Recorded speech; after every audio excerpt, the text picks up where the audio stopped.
Assalamualaikum warahmatullahi wabarakatuh. Halo pemirsa, selamat malam. Kita jumpa lagi di One on the Spot.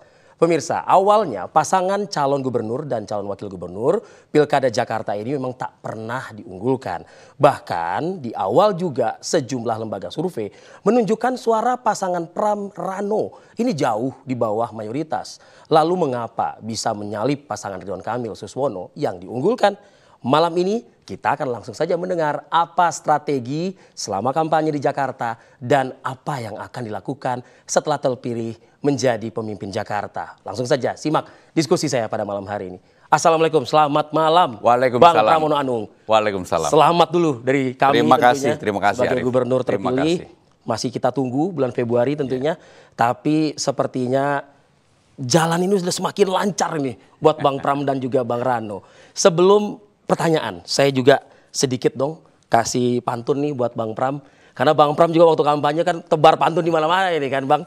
Mohon dibantu dengan cakep ya Bang ya. Iya. Nah, pergi ke pasar beli semangka Bang. Cakep. Jangan lupa juga beli pepaya. Ganteng. Pramono Rano menang, siapa mengira. Cakep. Ditunggu Bang, janjinya buat rakyat, buat Jakarta menyala. Amin. Satu Terima lagi, kasih. boleh? Boleh dong, boleh. Beli bakso di pinggir jalan. Cakep. Baksonya enak, kuahnya sedap. Cakep. Janji di kampanye banyak bertebaran. Cakep. Awas aja ya kalau ada yang terlewat Bang. Cakep banget. Nah Bang, boleh dong Bang, kira-kira mengira nggak sih Bang, dari awal yang bisa dikatakan paling buncit ya Bang ya, tiba-tiba des 50,07, suara 2.180 sekian juta. Jadi yang pertama Arif, saya sendiri ketika dicalonkan, yang pertama saya tidak pernah mau sebenarnya. Awalnya tidak? Hampir 4-5 kali secara langsung. Sampai 4-5 kali Bang? Menolak kepada Ibu Mega yang mencalonkan saya. Tetapi kemudian ketika saya sudah tidak punya ruang untuk menolak, saya ketemu dengan Bang Dul. Oh. Dan dengan Bang Dul lah akhirnya yang membuat saya maju. Karena dia yang membesarkan hati saya dan dia juga bilang kalau saya maju, saya harus mundur dari anggota DPR. Iya. Artinya kan ada pengorbanan. Betul. Itulah yang membuat tekad saya dan saya biasa begitu salaman, kerja keras. Ya tentunya di awal pasti kerjanya luar biasa karena survei saya pada waktu itu 0,1%. Buncit gitu loh ya Bang. 0,1% dari 10 orang, 1 orang kurang yang kenal saya pribadi.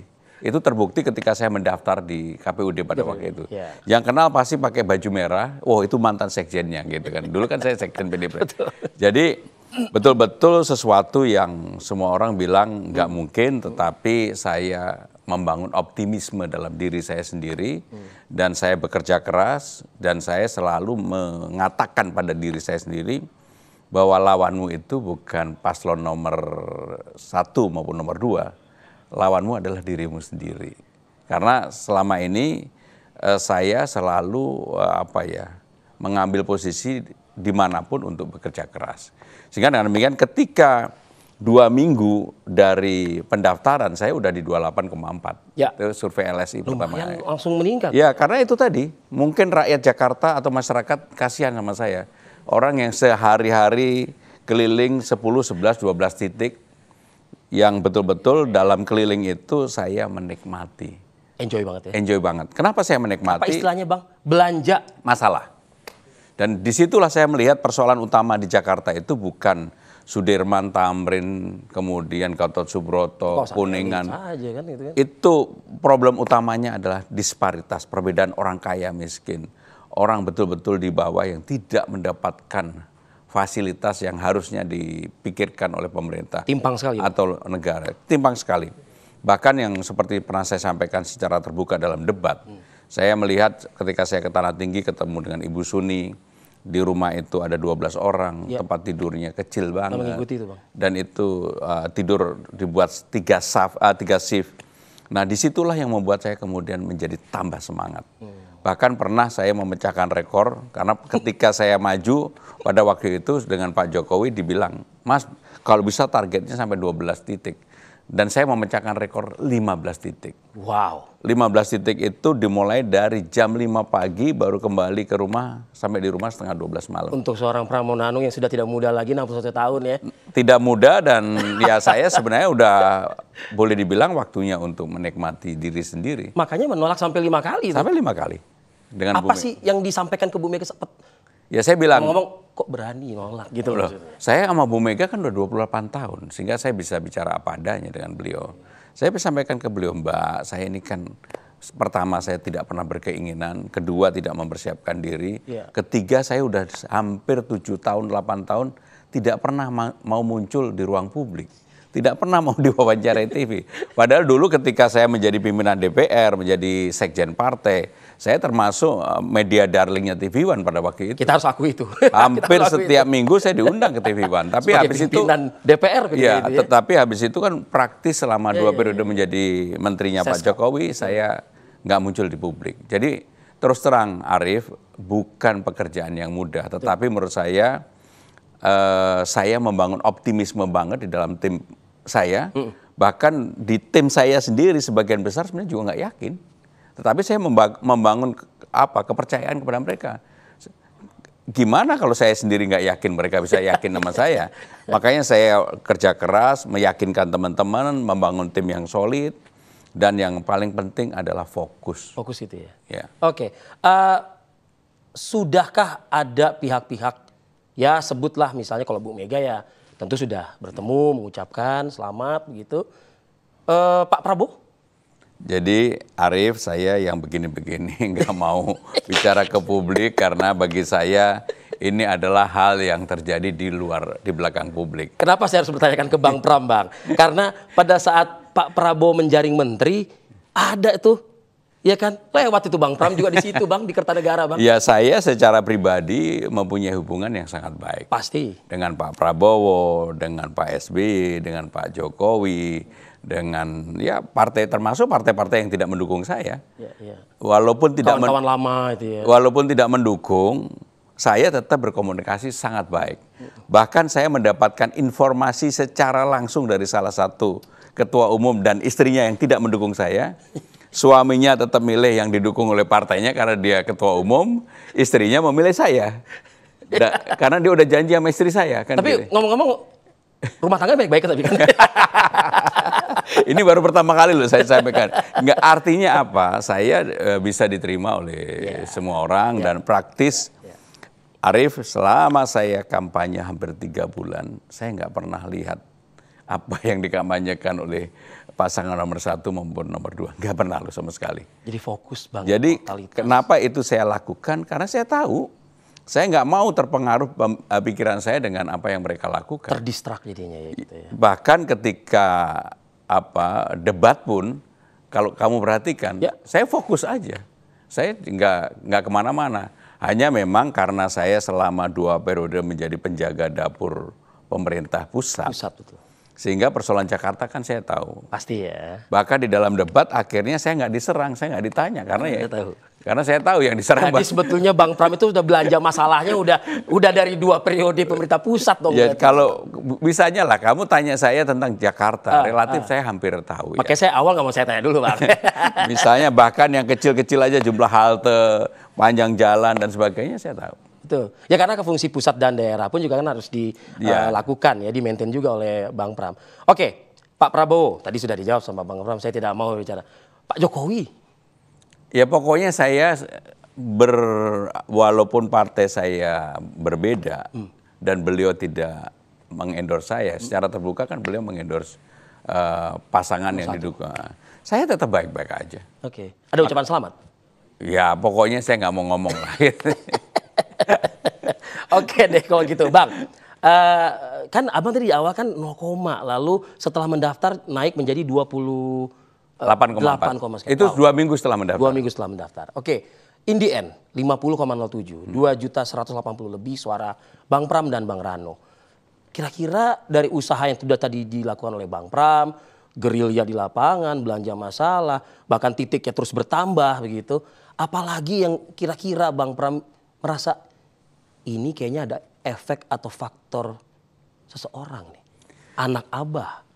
atau Ahokers? Jadi secara utama saya kan ketika udah 28,4 naik ke 35, naik ke 41, Ya. itu belum ada dukungan anak Abah maupun Ahoker. Ya. Ya Ahoker dari awal, tapi belum secara terbuka yang Ya. artinya apa? Ketika itu saya sudah punya modal yang cukup lumayan besar. Lumayan. Sehingga dengan demikian ketika kemudian saya berkomunikasi dengan Pak Ahok dan akhirnya mendapatkan dukungan Mas Anies, anak Abah, ya saya harus akui secara signifikan itu juga mempengaruhi pasti. Pasti ya. Pasti mempengaruhi. Dan yang paling saya senang kemunculan saya di ruang publik dan kemudian bisa menyatukan Ahoker dan anak Abah, Forkabi dan FBR.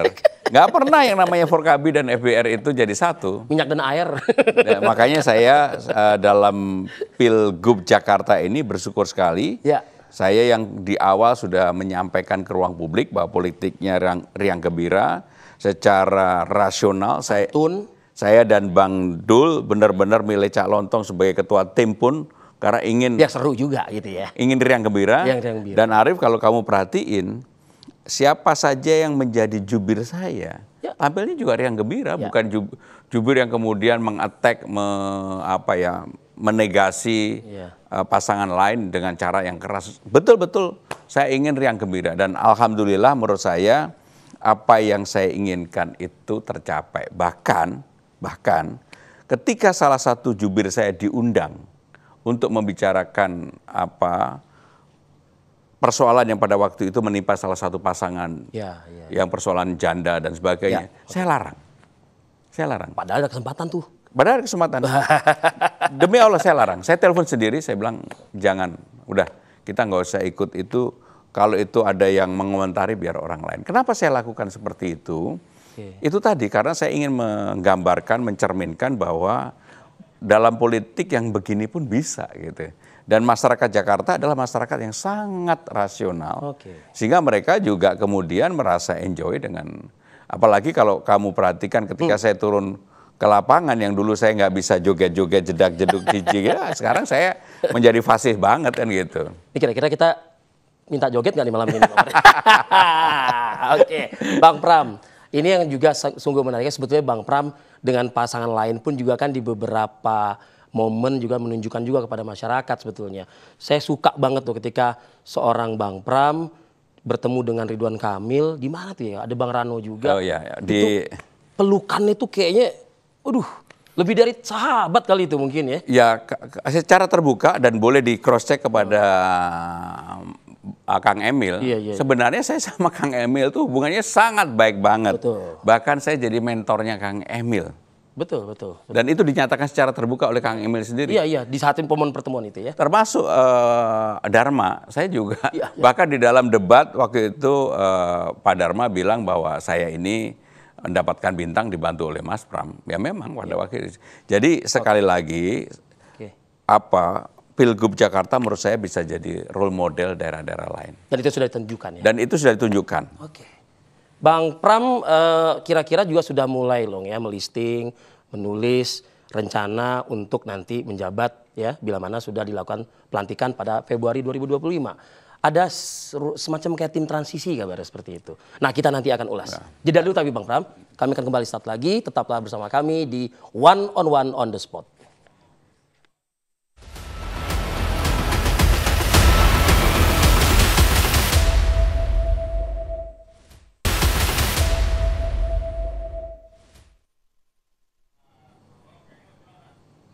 Ya, kita masih bersama dengan Bang Pramono Anung di kediamannya di program One on the Spot pemirsa. Langsung saja Bang Pram, ada juga beredar pemberitaan ya Bang. Abang juga akan mempersiapkan semacam kayak tim transisi begitu. Ketika nanti Abang dilantik Februari 2025 dan tentunya akan istilahnya sprint gitu ya Bang. Nah ini siapa-siapa saja nih? Tim transisi. Ya, yang pertama sebenarnya ini timnya hanya mempersiapkan dari nanti ditetapkan oleh KPUD secara resmi. Kemudian ya bekerja kurang lebih 1 bulan mempersiapkan hal-hal yang harus begitu saya dilantik, yang rencana awalnya tanggal 7 Februari, betul. Saya bisa langsung kerja. Karena saya ingin begini, selama 100 hari pertama, saya akan keliling ke tempat-tempat yang sebelumnya saya udah kelilingi. Dan di dalam keliling, Sebagai bentuk apa itu Bang maksudnya Bang? karena pada saat keliling saya kan belanja masalah Ya, dan oke. juga pasti ada janji-janji politik.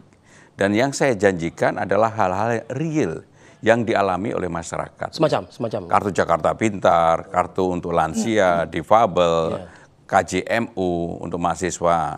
Kemudian juga hal yang berkaitan dengan persoalan real di masyarakat tentang disabilitas, tentang sekolah. Pendidikan ya. Ya, pendidikan. Dan yang saya juga temukan selama belanja masalah adalah banyak sekali ijazah yang tidak ditebus. Karena orang tidak mampu dan sebagainya. Bahkan ada yang 15 tahun tidak ditebus. Maka yang seperti itu akan saya putihkan. 500.000 lebih ya.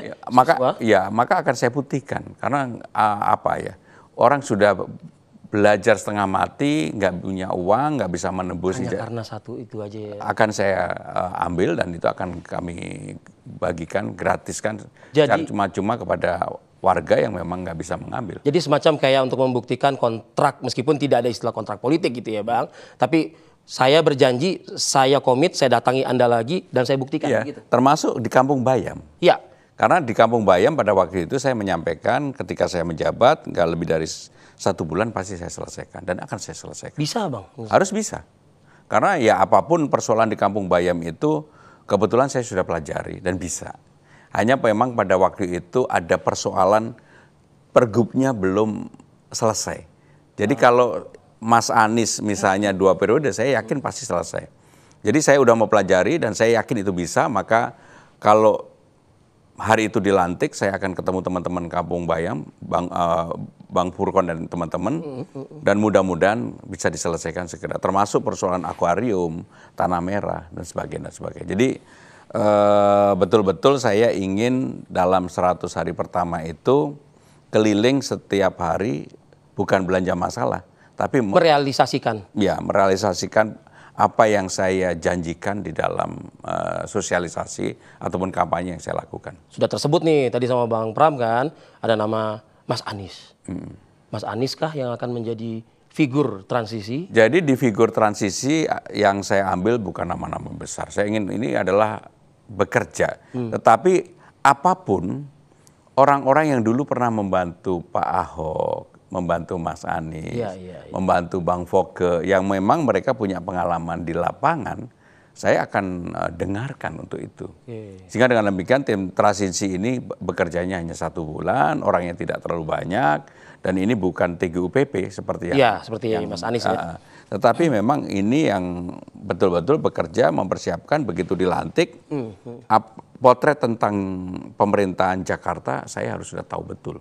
Sehingga dengan demikian yang menjadi penting adalah untuk mengetahui siapa personil-personil yang ada di dalam internal birokrasi pemerintahan yang memang bisa menjadi tim untuk bekerja bersama-sama, gaya kepemimpinan, kemudian persoalan-persoalan lapangan yang segera harus diselesaikan. Apapun kan anggaran pendapat APBD-nya juga sudah diketok antara pemerintah Jakarta dengan DPRD, perlu adjustment, perbaikan dan sebagainya. Sehingga dengan demikian saya termasuk yang ingin langsung bekerja. Termasuk juga pertemuan dengan Ketua DPRD Jakarta juga. Ya, termasuk pertemuan dengan Ketua DPRD Jakarta dan nanti saya pasti door to door saya akan temui semua fraksi-fraksi yang ada. Karena bagi saya itu penting. Komunikasi itu penting dan yang membedakan dengan pemerintah pusat di pemerintah Jakarta ini sebenarnya kan nggak ada yang namanya oposisi, nggak ada lah. Yang ada adalah bagaimana kita secara bersama-sama membangun Jakarta. Apalagi Jakarta bukan lagi sebagai ibu kota negara, Jakarta sebagai kota global, maka tantangan itu ada di depan mata kita. Dan pekerjaannya saya terus terang sudah memahami lah dan langsung akan kami lakukan. Oke, artinya begini, kalau kita melihat Ketua DPRD kan diketahui juga berasal dari PKS, PKS juga tergabung dalam KIM juga, dan mayoritas juga di DPRD Jakarta juga KIM, bisa dikatakan seperti itu. Artinya dengan pertemuan dengan Ketua DPRD kemarin sudah tercapai gitu ya Bang ya, artinya tidak akan ada lagi riak-riak nanti ketika ingin merealisasikan kebijakan Pramono Rano. Saya meyakini seluruh anggota DPRD Jakarta dan juga pemerintah Jakarta dua-duanya pasti ingin Jakarta ini lebih baik. Sehingga dengan demikian saya tidak punya prasangka apapun. Dan saya meyakini juga mereka pasti bisa bekerja sama dengan saya. Karena selama ini saya kan secara terbuka dengan siapa aja bisa bekerja sama. Masuk-masuk aja ya Bang? Iya, dan betul-betul saya nggak ada sama sekali, termasuk kepada orang-orang yang sama sekali nggak mau mendukung saya, bahkan bicara tidak baik tentang saya nggak pernah jawab sama sekali. Dan itu memang karakter saya dari dulu. Dan secara sungguh-sungguh saya ingin mengatakan bahwa saya pasti akan mengajak semuanya bersama-sama untuk membangun Jakarta menjadi lebih baik. Tidak mudah, tadi di awal sudah disampaikan juga oleh Bang Pram, memang menyatukan apa istilahnya, Ahokers, menyatukan anak abah begitu. Nah kita mungkin lihatlah semasa kepemimpinan Mas Anies Baswedan misalnya, yang cukup banyak dapat kritikan dari partainya Bang Pramono begitu kan. Nah artinya Bang nanti di dalam merealisasikan kebijakan yang memang sudah harus sprint, Bang Pram di situ ini tidak akan ada gesekan lagi begitu ya. Karena kan bicara soal kepemimpinan Ahok, bicara soal kepemimpinan Mas Anies yang dulu pernah ada cerita tersendiri begitu. Iya, tapi saya menganggap bahwa kita jangan terlalu terbiasa menengok kaca spion. Jadi lebih baik ke depan aja. Nabrak nanti kalau saya. Jadi kalau saya fokus ke depan aja, saya sama sekali tidak pernah melihat ke belakang dan sebagainya. Sehingga dengan demikian saya bersyukur banget, termasuk bagaimana antara Forkabi sama FBR yang begitu dari dulu mereka selalu ini. Jadi saya merasa pasti dalam waktu dekat teman-teman yang kemarin berada pada pasangan 01 atau 02, saya yakinlah pasti akan bersama-sama. Akan guyup ya. Karena kan sensitif juga kalau bicara soal misalnya Kampung Akuarium. Bicara juga soal namanya Kampung Bayam. Lalu juga kita juga sudah punya yang namanya track Formula E. Itu kan semua kan cukup banyak dapat kritikan pedas begitu ya dari. Jadi cara memandang saya melihat Jakarta dan melihat kepemimpinan seseorang yang pernah JIS juga loh Bang. Yang pernah memimpin Jakarta, saya lihat sisi baiknya. Misalnya JIS, kritikan daripada waktu yang mengkritik adalah fraksi saya. Tetapi saya akan selesaikan. Cara menyelesaikannya bagaimana? Mumpung saya nih kan. Apapun JIS ini, menurut saya sebuah legacy yang ditinggalkan oleh Mas Anies. Mungkin nggak lebih dari beberapa minggu, JIS yang ininya kosong, saya akan buat misalnya secara ini gambar-gambar pemain-pemain Persija yang dulu dan Persija yang sekarang.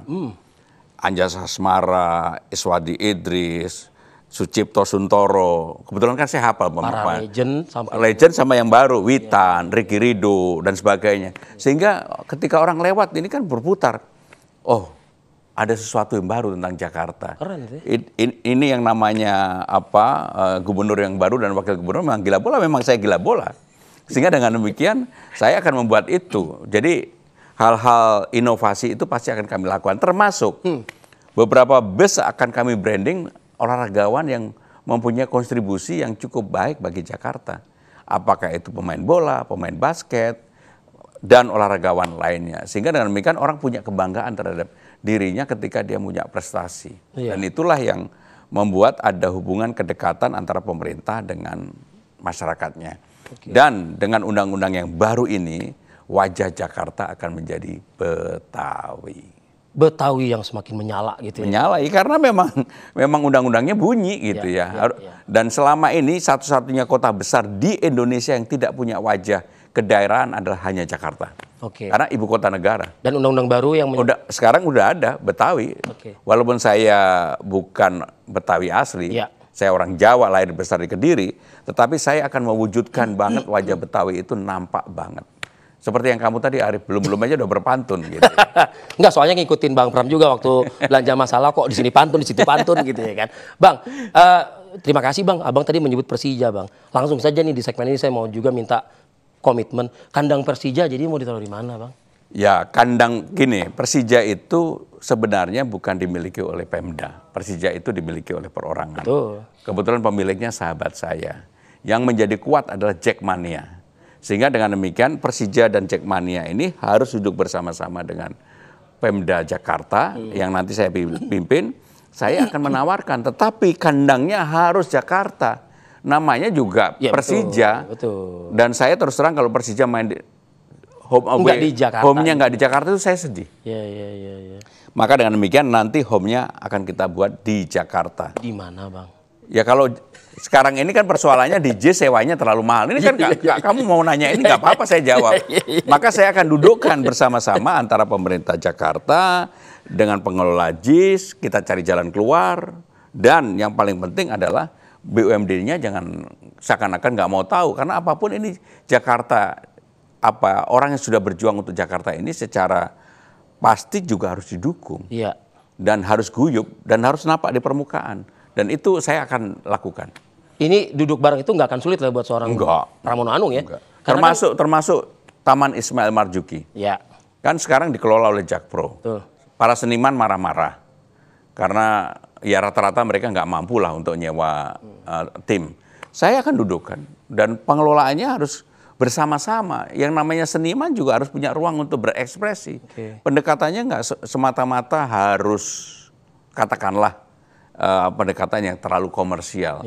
Saya membayangkan dulu, saya termasuk orang yang menonton rutin Bengkel Teater, Sujiwo Tejo, Agus Nur, Butet, dan seterusnya. Seni dan budaya suka juga ya Bang? Saya termasuk selama kampanye kemarin hampir saya nonton terus. Sehingga dengan demikian harus duduk bareng. Jangan sampai kejadian seperti Mbak Ratna Riantiarno, dulu teater koma yang begitu luar biasa, nggak bisa main di tim. Karena apa? Nggak bisa nyewa. Dan ini kan menyedihkan. Padahal itu rumahnya sendiri lah. Padahal rumahnya sendiri, dulu mereka hidupnya di situ gitu. Iya. Artinya gini, kan kalau bicara soal sekarang yang memang sudah tampak lebih baik, lebih bagus lagi, lebih maju juga, tidak lepas juga dari legacy gubernur sebelumnya juga kan gitu Bang. Nah artinya kan komunikasi juga nanti dengan gubernurnya. Khawatirnya kan nanti kan tersinggung gitu loh. Oh enggak, saya secara terbuka mengatakan bahwa apa yang baik dari Mas Anies saya lanjutkan, Pak Ahok saya lanjutkan, Bang Foke, Bang Yos. Contohnya lah, Ahok apapun yang namanya kali jodoh. Menurut saya harus diteruskan dan kita perbaiki. Dan saya tidak malu untuk memperbaiki itu dan mengatakan, ini peninggalannya Pak Ahok. Termasuk JIS, nanti kami akan buat KRL-nya nggak boleh seperti sekarang ini, hanya 30 menit sekali. Sekarang harus 3-5 menit supaya mereka lewat ke arah Priok dan sebagainya. LRT-nya sudah dibangun, mudah-mudahan segera selesai. MRT-nya juga mentok Ancol ke kiri ke Marina harus ke kanan sampai dengan Tanjung Priok karena itu akan menjadi area yang sangat padat dan itu kalau bisa dilakukan maka problem utama kejis transportasi itu terpecahkan. Terpecahkan juga. Disinggung Kalijodo juga prihatin sebetulnya ngelihat taman terbukanya, area skate-nya juga. Bahkan yang paling saya sedih itu juga. Arif, di Jakarta itu ada 2.552 taman. Yang rata-rata jam 6 sore tutup. Maka saya akan membuka taman-taman itu 24 jam yang memang bisa kita buka. Tapi nggak riskan juga Bang? Nggak apa-apa, kita buat harus aman. Dan itu menjadi, untuk keamanan kan menjadi tanggung jawab pemerintah. Oh pasang CCTV Bang ya? Pasang CCTV, lampunya dinyalakan. Sesuai janji itu. Dan itu saya yakin akan menjadi tempat baru. Orang untuk berekspresi, orang untuk bertemu, dan menjadi hal yang sangat positif bagi warga. Ada ekonomi baru yang bergeliat di malam hari. Betul, jadi jangan dipatok jam 6 selesai. Gitu ya. Padahal ada cuan di situ tuh. Oke deh. Bang Pram kita lanjut. Kami akan jeda dulu sejenak pemirsa. Tetaplah bersama kami di One on the Spot. Kami akan kembali sesaat lagi.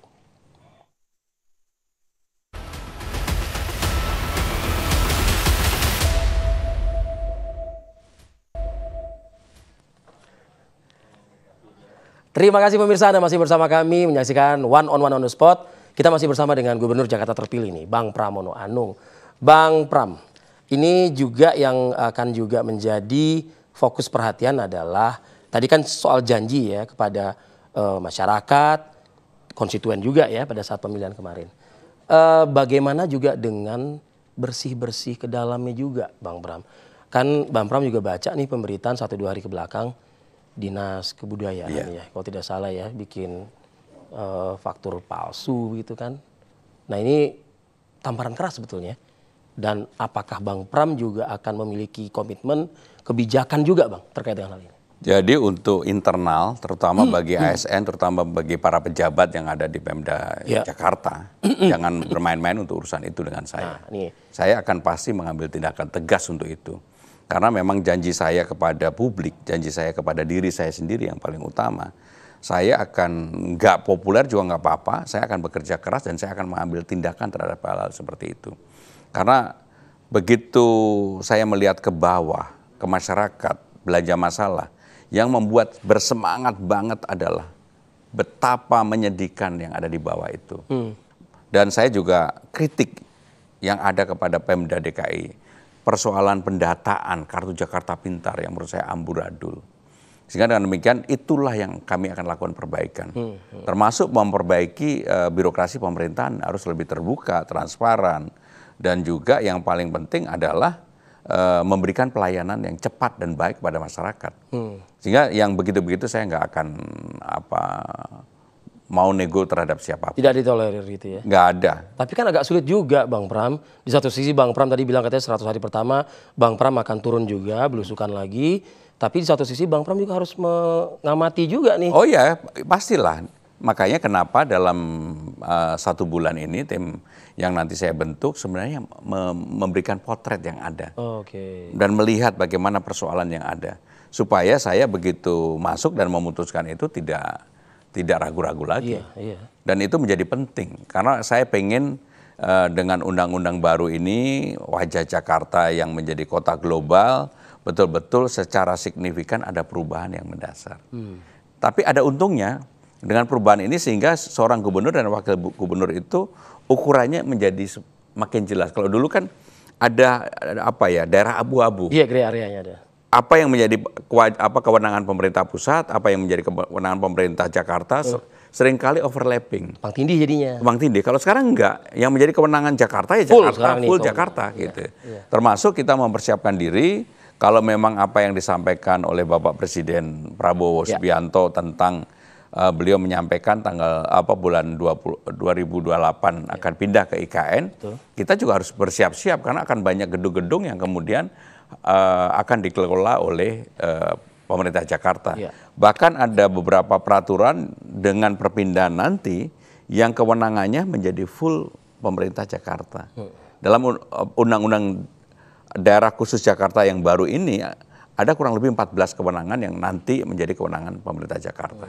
Dan untuk itulah kami mempersiapkan diri, kami akan betul-betul bekerja keras untuk bisa apa yang menjadi kewenangan pemerintah Jakarta yang didelegasikan oleh pemerintah pusat itu bisa kita jalankan dengan baik. Kalau kita melihat gaya kepemimpinan Ahok misalnya, wah tegas ya kan, ngeri-ngeri sedap lah begitu. Mas Anies, kalau sebagian orang mengatakan kayak silent killer gitu.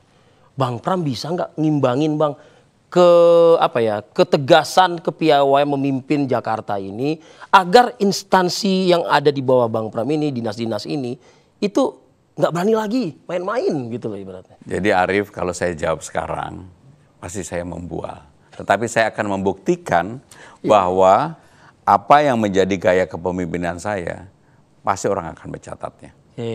Karena saya untuk ketegasan nggak perlu diragukan, perjalanan saya panjang. Tapi publik mengenal Bang Pram ini orang baik Bang, masalahnya Bang. Ya kan bisa orang baik tapi tegas kan bisa. Gitu ya? Kan bisa. Selama ini ketika saya menjadi pimpinan DPR, menjadi sekjen partai, menjadi pembantu presiden selama 2 periode. Kalau mau menanyakan saya, tanyakan ke anak buah saya gitu ya. Oke. Bahwa ketegasan itu penting, tetapi kita tidak boleh kehilangan silaturahim. Tidak boleh kehilangan senyum. Lesung pipit saya menjadi andalan saya. Asik. Awas Bang, ada yang kepincut Bang nanti Bang gitu loh ya. Tapi artinya lagi-lagi Bang, kan kalau kita kan masyarakat kan melihatnya kan ya A atau B kan gitu kan, artinya kalau marah-marah aja terus bawaannya ya kan. Saya akan memimpin Jakarta tidak dengan marah-marah. Saya akan memimpin dengan senyum tetapi hasilnya nampak di permukaan. Gitu. Ya itu yang akan saya lakukan. Seperti yang saya bilang tadi, saya nggak punya beban. Dan saya tidak ingin dianggap populer. Bahwa saya akan bekerja sungguh-sungguh dan saya mewakafkan diri saya 1 periode ini untuk betul-betul berbuat baik bagi Jakarta. Oke. Saya nyebut 1 periode. Kenapa tuh? Ini menarik juga nih, saya harus juga ulas nih. Ya karena memang saya tidak berkeinginan untuk berpanjang-panjang. Saya pengen punya waktu. Undang-undang kan membatasi bisa 2 periode. Saya pengen punya waktu hidup saya dengan cucu dan bisa main sepeda. Begitu Bang? Kemarin saya sudah secara terbuka, saya mempersiapkan diri untuk tidak menjadi apa-apa. Sehingga dengan demikian untuk tidak menjadi apapun bagi saya juga biasa-biasa aja. Itu kan menurut Bang Pram. Kalau misalnya mau main sama cucu, hobi sepeda mau dilanjutkan. Tapi kalau masyarakat malam ini menyimak pernyataan Bang Pram, masyarakat mengatakan seperti gini, enggak, kami mau Bang Pram tetap menjamin kartu KJP kami. Oh kan 100 hari nanti saya selesaikan. Termasuk penyelesaiannya yang sekarang harus ke kan harus sustain, satu Bang. kecamatan di Rawabunga, enggak, saya akan selesai di semua 44 kecamatan yang ada di Jakarta, datanya diperbaiki, diperbarui, yang berhak menerima, yang tidak berhak ya jangan menerima gitu. Tapi bisa tuh selesai dalam 1 periode, Bang? Selesai. Yakin, Bang? Tergantung hati kita, Nah, tekad kita, oke. kesungguhan kita, kemauan kita, Oke. keberanian kita, keputusan kita. Oke. Pasti berani. Gitu. Tapi kalau misalnya dibujuk-bujuk nanti misalnya sama taruhlah orang-orang deket gitu ya. Enggak, saya enggak terbujuk kali ini. Ya kan saya belum nyebut namanya, Bang. Ya tapi enggak terbujuk. Misalnya dibujuk kata Pak Anies gini, bagus Mas Pram, Bang Pram udah. ini nih gitu kata. Udah kamu jangan ngompor-ngomporin. Saya pengen punya waktu dalam hidup saya dengan cucu saya, dengan keluarga. Kata Pak Ahok nanti kan, Bu, Bang Pram bagus Bu, gitu dia gitu. Udah. Oh, jangan-jangan mungkin 1 periodenya Enggak. di Jakarta. 1 periode Jakarta dan 1 periode di mana-mana. Ke 2021. Enggak. Jakarta aja. Bener loh. Saya ini orang, Arif. Ya ini biar kelihatan serius. Ya, clear. Saya orang yang selalu melakukan sesuatu itu iya, enggak. Dan kali ini saya betul-betul Berkomit ya. berkomit bahwa ada pejabat yang tidak mengejar jabatan. Karena memang selama ini saya juga tidak pernah mengejar jabatan. Saya mendapatkan jabatan 5 kali kan di Abang tadi di awal. termasuk ketika menjadi wakil sekjen partai, terpilih menjadi anggota DPR, bahkan ketika saya menjadi pimpinan dewan, saya sama sekali nggak pernah melobi Ibu Mega untuk menjadi pimpinan dewan, sama sekali. Termasuk dengan Pak Jokowi 2 periode menjadi menteri beliau, nggak pernah saya ngelobi.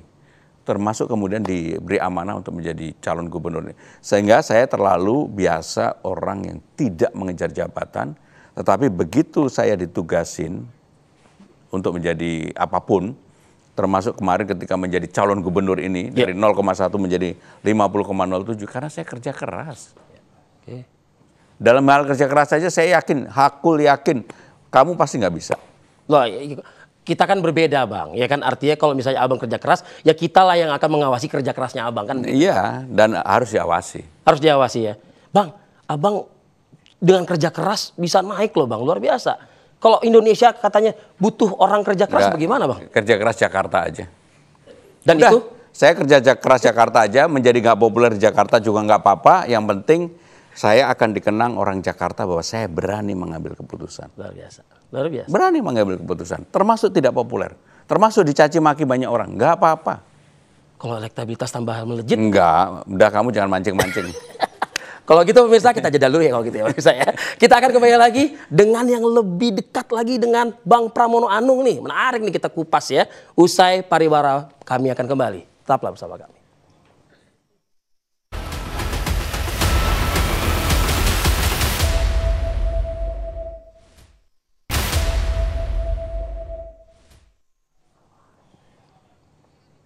Nah ini yang dinanti-nanti juga yang pastinya juga ditunggu juga oleh Anda pemirsa, lebih dekat, lebih dalam lagi bersama dengan Bang Pramono Anung, Gubernur terpilih Jakarta. Bang, tadi di awal kan Bang Pramono kan menyebutkan Bu Mega ini yang meminta gitu ya, sempat ada penolakan.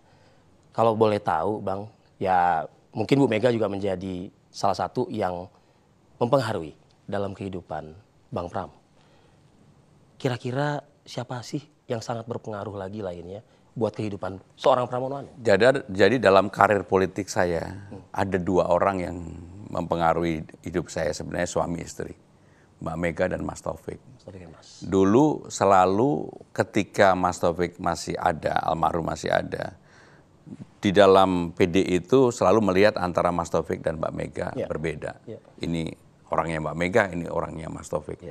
Saya satu-satunya yang dianggap bisa menjadi dua-duanya.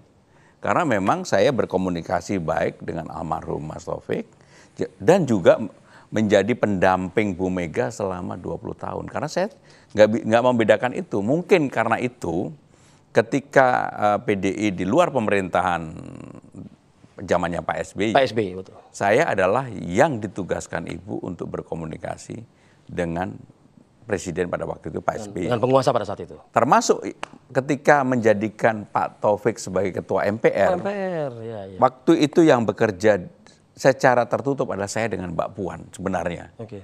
Kami datang ke Pak SBY, kami datang ketemu dengan Ketua Umum Partai Demokrat dan akhirnya beliau setuju semuanya. Disetujui lah ya, karena ketokohan Pak Taufik yang bisa diterima oleh siapa saja almarhum pada waktu itu.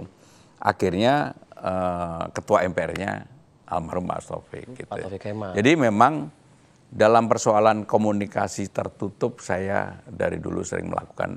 Tapi kalau urusan MPR waktu itu saya, Mbak Puan dan almarhum Mas Cahyo. Tapi sebenarnya lebih banyak kita lah yang melobi ke sana kemari. Kasak kusuk gitu ya. Ya dari hal yang nggak mungkin kan sebagai orang di luar pemerintahan menjadi ketua MPR gitu ya. Sehingga dengan demikian hal-hal itu yang sering saya lakukan. Jadi kalau pertanyaan Arief tadi siapa, ya saya harus jawab. Mempengaruhi kehidupan seorang perempuan. Yaitu Mas Taufik almarhum dan Mbak Mega. Bahkan sebelum saya kenal dengan Mbak Mega, saya sudah membantu Mas Taufik pada waktu itu. Lebih dulu ya ke Mas Taufik. Mas Taufik.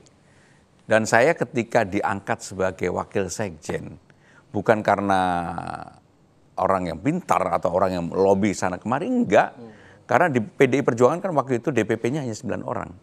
Saya yang menyiapkan, membuat anggaran dasar, anggaran rumah tangga partai. Dulu di PDI belum ada orang yang bisa laptop. Dan saya lah yang mengerjakan pada waktu itu ketika presentasi, pada waktu itu Pak Sabam Sirait dan Pak Teo Syafi'i, ya kan pasti nggak bisa lah gitu ya. Akhirnya saya yang presentasi di depan 2.500 orang. Luar biasa lulusan pertambangan ITB. Sehingga saya memang laki dalam hal-hal seperti itu. Sehingga itulah yang menjadi awal saya kemudian diperhatikan oleh Ibu Mega. Walaupun sebelumnya saya lebih dekat dengan Mas Taufik secara pribadi. Dan ketika menjadi anggota DPR tahun 99, saya udah dekat dua-duanya kan gitu. Oke. Siapa lagi selain kalau itu kan dari unsur politik begitu ya? Mungkinkah misalnya istri gitu, orang tua? Oh iya, gitu. Istri saya itu kalau orang lihat telinganya aja ngerjekeni gitu ya. Karena telinganya gini. Makanya saya menjulukin istri saya Bang Masil. Mohon maaf ya Bu ya. Saya menjulukin istri saya Bang Masil karena memang Masil itu masuk langsung hilang. Jadi semua uang saya kasihkan kepada istri, hampir 95%. Karena itu membuat istri tenang dan saya bekerja juga dengan tenang. Nah, nggak pernah diganggu. Memang sering rongrong emang. Enggak. Tapi ya saya bersyukur saya dalam keluarga relatif adem ayem aja.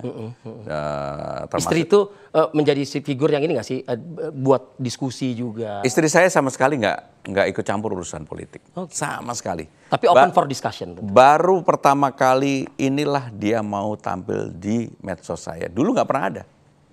Dulu istri saya nggak pernah mau muncul di medsos saya, nggak mau. Tapi ketika saya menjadi calon gubernur dan memerlukan figur istri, dia mau tampil. Dan tapi ya tetap aja tampil dengan apa adanya dia. Dia nggak mau yang terlalu dibuat-buat dan sebagainya. Enggak lah, dia tampil apa adanya. Dan menurut saya itu yang menjadi hal saya menjadi nyaman dalam mengarungi hidup ini. Apa kata istri ketika akhirnya maju sebagai gubernur? Waktu pertama kali saya bilang, saya telepon ketika saya diminta Bu Mega pada hari Senin itu, istri bilang enggak. Wah, enggak. Satu paket dong ya berarti ya? Iya, enggak. Iya, gitu iya, ya. iya. Jadi jujur yang membuat saya menjadi iya Bang Dul. Karena saya lihat beliau bilang, Mas kalau saya maju kan saya berkorban untuk mundur sebagai anggota DPR. Iya. Dan Mas juga tahu bahwa saya bukan orang yang berlebih. Maka untuk itu kalau kita maju, urusan pendanaan Mas yang mikir, logistik dan lain sebagainya. Urusan ke lapangannya saya yang mikirin. Ya udah saya akhirnya berbagi. Gitu. Salaman dan saya merasa bahwa Bang Dul dengan popularitas dia sangat membantu saya. Oke. Sangat membantu dan saya tidak malu untuk itu. Bahkan ketika hari pertama Car Free Day setelah mendaftar, tepatnya tanggal 2 September. Orang nggak ada yang kenal saya, semuanya yang disapa itu justru Dul semua, dan saya tidak malu. Nggak ada tuh Pram. Nggak ada. Baru seminggu kemudian lebih dikenal dan seterusnya. Karena saya tidak pernah berhenti setelah itu untuk tampil di publik. Diundang semua media pun saya mau, bahkan kalau ada kamera saya pura-pura lirik supaya diwawancarai kan gitu. Kasih kode-kode gitu ya. Iya. Oke, saya juga perlu menegaskan juga Bang Pram, bicara kepemimpinan pemerintahan saat ini. Ada semacam juga janji juga ya, Bang Pram mengatakan sarapan pagi. Sepertinya kan inline tuh dengan kebijakan pemerintahan Pak Prabowo kan, makan bergizi gratis. Kira-kira ini akan inline atau akan juga menopang kebijakan daerah dan kebijakan pusat nggak? Jadi peraturan perundang-undangan sudah mengatur. Kebetulan saya termasuk yang belajar banget tentang hal ini. Ada 152 yang mengatur hubungan pemerintah pusat dan daerah. Di mana tidak ada ruang sebenarnya pemerintah siapapun yang ada di Republik ini dalam sistem presidensial, maka harus taat tunduk patuh pada pemerintah pusat. Dan saya meyakini pasti saya akan bekerja dengan baik dengan pemerintah pusat karena saya tidak punya barrier apapun. Saya bisa berkomunikasi baik dengan presiden, wakil presiden. Sehingga inilah yang menjadi modal sosial saya. Sehingga dengan demikian tidak ada sesuatu yang perlu diragukan untuk itu. Termasuk kenapa kemudian saya mencetuskan berdasarkan pusat mempunyai program makan siang gratis, maka nanti pemerintah Jakarta akan punya sarapan pagi gratis bagi pelajar. Dan itu akan kami persiapkan. Dananya ada. Jakarta pasti mampu. Karena APBD kita 91 triliun. Sehingga dengan demikian apa yang menjadi pemerintah pusat dan Jakarta ini menjadi inline, menjadi sangat baik. Sehingga dengan demikian saya yakin dan aku yakin tidak akan ada masalah. Seperti target juga 2 tahun mengentaskan kemiskinan ekstrim begitu kan. Jakarta pun juga harus menyambut itu kan. Ya, Jakarta yang paling utama ada 2 yang secara inline harus dilakukan bersama-sama. Hal yang menyangkut kemiskinan ekstrim, yang kedua stunting. Dan dua-duanya saya yakin kami bisa bekerja sama dengan baik. Bisa bekerja sama baik. Bisa bekerja sama dengan Artinya komunikasi dengan Pak Prabowo dan semua menteri saya sih oke-oke aja. Termasuk juga nggak sih mempengaruhi juga dalam kehidupan seorang Pramono misalnya begitu? Ya karena saya sudah bertekad dalam 5 tahun ini untuk bekerja keras memperbaiki Jakarta. Saya yakin apa yang menjadi keinginan dan tekad saya pasti sama dengan tekad para pemimpin yang ada di Republik ini. Dan saya praktis ketika memimpin harus menjadi gubernur bagi semua warga, termasuk yang tidak memilih saya, nggak apa-apa. Kalau perlu saya datengin kan gitu. Ya ini penting saya sampaikan karena memang kan hubungan yang dekat itu pasti sudah terjalin sudah lama dengan Pak Prabowo juga. 2009 kan pernah berpasangan dengan Bu Mega. Nah apalagi sekarang di bawah pemerintahan beliau, Bang Pram memimpin Jakarta, artinya saya yakin, keberlanjutan komunikasi yang sudah. Saya yakin dan saya merasa ruang komunikasi saya dengan Presiden Prabowo dan timnya nggak ada hambatan sama sekali. Karena nggak ada barrier juga ya soalnya. Enggak, ya sama-sama mau membangun bangsa ngapain. Dan apalagi ya namanya gubernur harus taat, tunduk, patuh pada pemerintah pusat. Artinya kebijakan-kebijakan sepertinya nanti akan berjalan dengan baik lah ya. Pasti. Bang Pram ya. Bismillah. Terakhir Bang Pram, apalagi Bang di dalam 1 periode, saya mengatakan 1 periode karena Bang Pram bilang. Ya memang saya ingin 1 periode. Yang ingin Abang genjot selain yang sudah Abang tawarkan kepada masyarakat dalam janji-janji kampanye. Apalagi Bang? Jadi Jakarta yang sekarang ini nomor 74 dari 156 kota global. Karena ukurannya Jakarta sekarang kota global. Saya ingin mudah-mudahan 5 tahun pemerintahan saya bisa membuat Jakarta itu 50 besar kota global. Sekarang ini Manila nomor 72, Kuala Lumpur nomor 70, Bangkok nomor 42. Jadi yang kita kejar adalah Bangkok. Sehingga dengan demikian kenapa itu harus dilakukan? Saya yakin bisa karena apa? Jakarta size-nya lebih besar. Kemudian ekonominya juga lebih kuat. Dan yang paling utama adalah kekurangan kita adalah sumber daya manusia. Maka SDM inilah yang akan kita lakukan perbaikan untuk mengejar kita menjadi 50 kota global. Kebijakan tentu tidak akan jalan bila mana SDM pun juga tidak juga bergerak. Dan itu yang harus dilakukan. Bang Pram, tidak terasa sudah 1 jam loh Bang kita berceloteh. Bukan berceloteh, Arief mengejar-ngejar saya. Oh tidak Bang, kita hanya melaksanakan apa yang bisa mungkin kita sampaikan gitu.